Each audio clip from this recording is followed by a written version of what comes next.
Hi, everybody. It's Nicole Bradford here, and our chat today is with Rui Ma.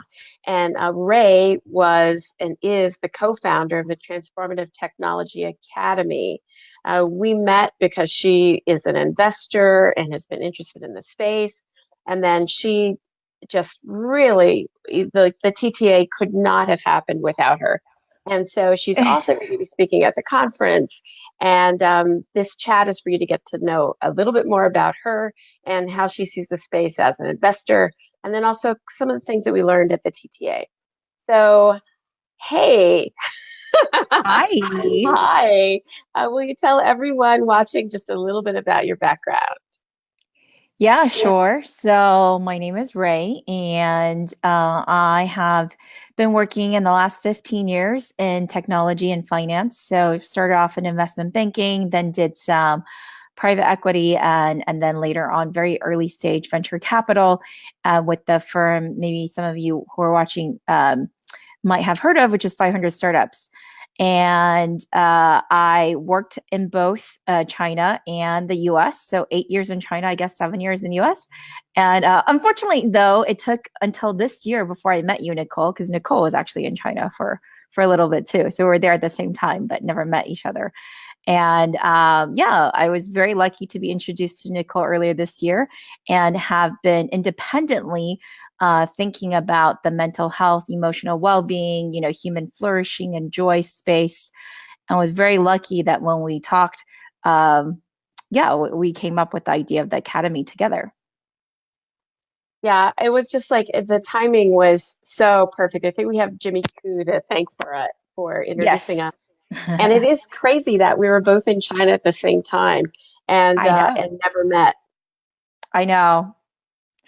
But we Yeah, have many friends in common. yeah, we have many friends in common, and we have a whole future together. So Yeah. it would be great if you could maybe tell everyone a little bit about what specifically, when we first started talking about the academy, like why Mhm. did you say, wow, yeah, let's do something like that when we were brainstorming it together? Why is it timely? Yeah, well, first of all, I have been involved in the early stage technology investment space for the past, 6, 7 years, and have personally been part of many accelerator programs, either as a mentor or advisor. And then, of course, 500 Startups ran its own pretty large accelerator program. So I was able to see that from fairly early on and see it develop and evolve. And for me, I really like the idea of vertical accelerators that really focus on a space. And because I was really interested in, the transformative technology space, me and Nicole, I think that we both agreed that a vertically focused accelerator, or I think we ended up calling it like entrepreneurship program, it's not quite an accelerator, was the right program to be running right now in this stage of the ecosystem, right? Because I think for this space in particular, it's something that's still coming together and being defined versus some of the other sectors that I have looked at more closely in the past. Those are much more developed. So we wanted to come up with something that is great for both people who are already working on projects full time, as well as people who are sort of aspiring entrepreneurs and who are have ideas or maybe don't even have an idea yet, but have a strong interest. And I think that's those were some of the conditions I think both of us had coming into ideating the TTA, and those were definitely the main considerations around the framework we had.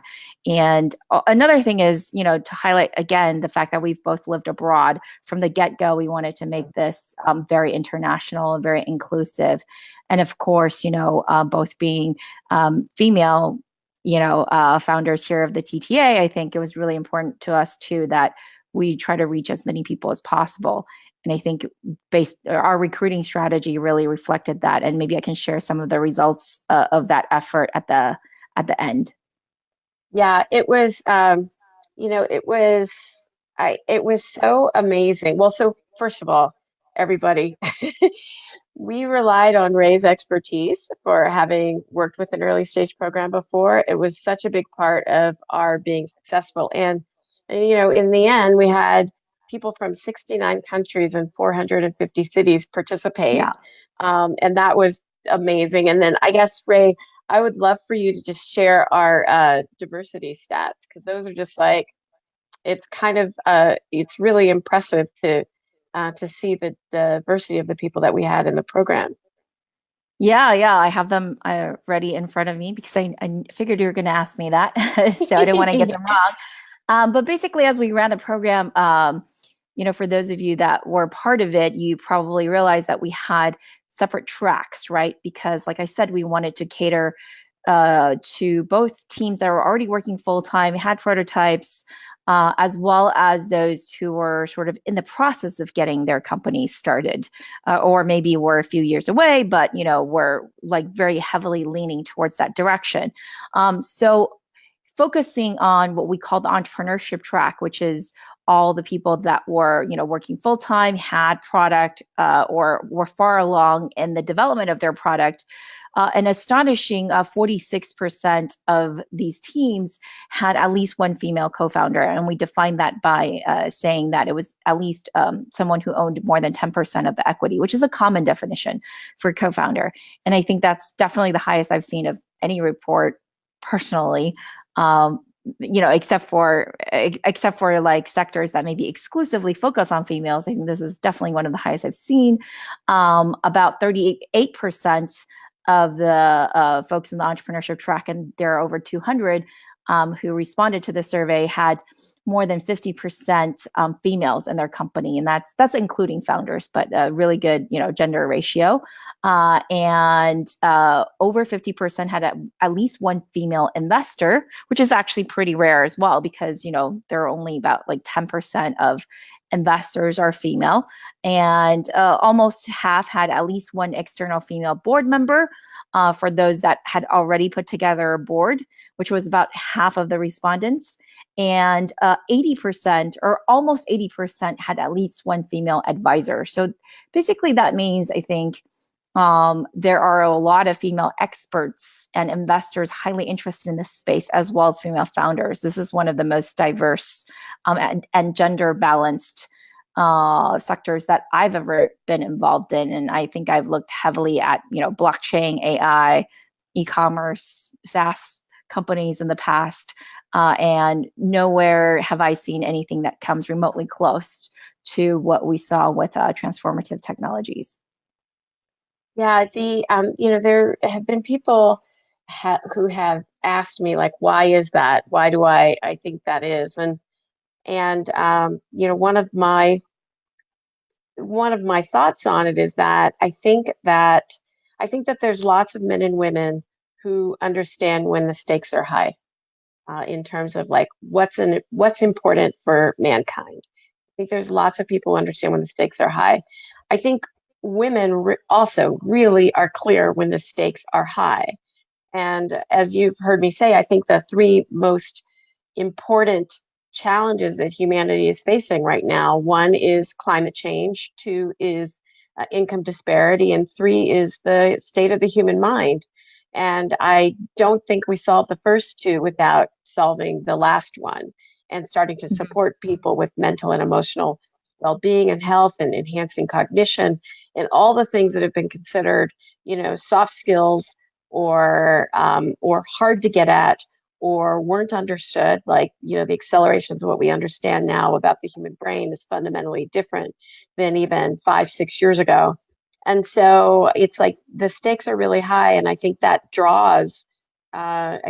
is something that draws women, because women are also change makers, as well as many other things. Though there's also, plenty of men who understand it too. But I think it's one of the reasons why we have such high numbers of women who are in this space. Yeah. Well, I also want to add that it did help that, because so many of the country managers and volunteers that you recruited in the beginning, Nicole, were already women. So we had about a third, I believe, of our volunteers who helped reach out for us into the broader community. It had definitely helped that these community leaders and, they were able to seed the applicant pool with people they knew who were, unbelievably diverse. Yeah, because it's also, a great deal. I think of diversity is where you look, Mm-hmm. where you look and who you see based on who you are and Yep. the interests that you have. So that you're right, that definitely helped too. And so here's a question. So for people who weren't able to participate in the program because they just found out about us, we just found out about them, based on what you saw, what's some of the advice that you might give to someone who's just getting started building a company in this space, besides for come to the conference and Yeah. and join the academy this next year? What can they do in the interim? Oh yeah, well, we're planning to open up a lot of the resources, right, for the academy. A lot of the content will be made available, and if you get through the content, basically even on your own in sort of self-study format, we're happy to welcome you into our community, where we hope to have more, chapter leaders all over the globe creating communities that you can connect with, right? You can connect with other potential co-founders, maybe investors, employees, or just like people who can support your vision. I highly recommend, yeah, if you're even starting to think about building a company, or maybe even working for a company in the transformative technology space, and you're just kind of curious, to reach out to us and figure out how to get at the curriculum. I think we're still figuring out the detailed logistics of that, but I think that we have tried very, very hard not to repeat any of the business, already really great business and startup content you already see elsewhere from other programs. And we've tried to make our content really, really specific and relevant to people building companies for this space in particular. And I think that because our intent was always to support entrepreneurs who are both starting as well as have already started on their journey, that the content is broad enough as well as deep enough that it's something you should look at, hopefully, like as early as possible. I think a lot of the feedback we got from some of the entrepreneurs who were already, at product launch was, oh, I wish I had access to some of these ideas or experts or some of the data that was presented before I started. Might have saved me some time, or it really cleared up some questions I had. Yeah, yeah, absolutely. Yeah, I was, I also heard people say things like it really helped them also understand sort of the context of how their companies tie to the greater, like the greater progress of humanity. Like, where do these Yeah. companies fit in to Yep. the broader picture? And so they found that to be really motivating, and also something that several people have told me that they've shared inside their companies, and Mm-hmm. it's given, like, internally, companies have gotten another upswing just from Mm-hmm. like really understanding how what they're doing ties to the biggest challenges facing us. um, Yeah, I think that's totally correct. That's I definitely agree with that. That basically people were able to find even more meaning, and as you said, because of the context that we were able to give to their mission, so they could see how it fit into maybe a broader mission. And also, I think the concept of or the physical community that we were able to build, although I mean it was virtual because it was online, was very, very helpful and motivating for a lot of people to know that, hey, I'm not the only one trying to solve this problem, and I'm not the only one who's really passionate about, seeing mankind evolve to a better place. yeah, there's you probably don't know this yet. There's a whole group of people who met in the Mhm. Slack Yeah, who are have rented a house. Oh yeah, you do know yeah, that yeah, they yeah, rented a house to come to the conference, so they're all yeah, yeah, together, which I yeah, think yeah, that's super exciting. It's yeah, like TPA yeah. house, which is great.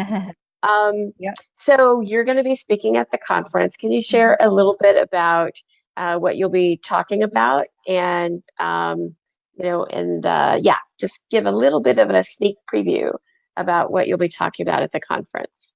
Sure. Yeah, we're going to talk about basically the program. So some of what I've already said, which is how we designed the program, how we executed it, and then we were able to collect really timely feedback and iterate the program even through the 4 brief weeks that we ran it. And so that's what I'm going to talk about. What the data that we've collected. So both on the actual programming, what people really wanted to learn and what people thought were most helpful, as well as the types of projects that people are working on that we got to know well during the program. So, where are the maybe hot pockets of TT entrepreneurship globally, and what are people working on? Are they working on, AR, VR, or AI, or, what kind of solutions and trends that we can see? And to cap off on that, we are selecting some of the, like best companies. I would call them the best companies, although not everyone is able to attend because of distance reasons. So just if you know of a company that was part of the academy that isn't on stage at the conference, not necessarily because they were not good enough, might be because they couldn't make it because of travel arrangements. But we will be having, like top 8 TTA companies present at the Pitch Fest on the first day of the conference. So that will also be a great way to understand the community and, like I said, what people are working on. Cool. And so, everyone, so the Transformative Technology Conference is on November 9th and 10th here in Palo Alto, California. And if you are interested at all in leveraging technology for mental health, emotional well-being, human thriving, if you're interested in anything from, getting the skills in place all the way to unlocking bonus levels with neurostim, biostim, that kind of thing, this is the place to be. And Ray, I just want you to know I'm incredibly grateful for you. This program just would not have happened without you. And it was really a lot of fun to co-create it with you and work on it with you. And I miss talking to you every day. It's Yeah, great. I know. Thank you, Nicole, for everything and for, co-creating it together, and look forward to sharing more with the community on the 9th and 10th. Awesome. Okay, bye everybody. Bye.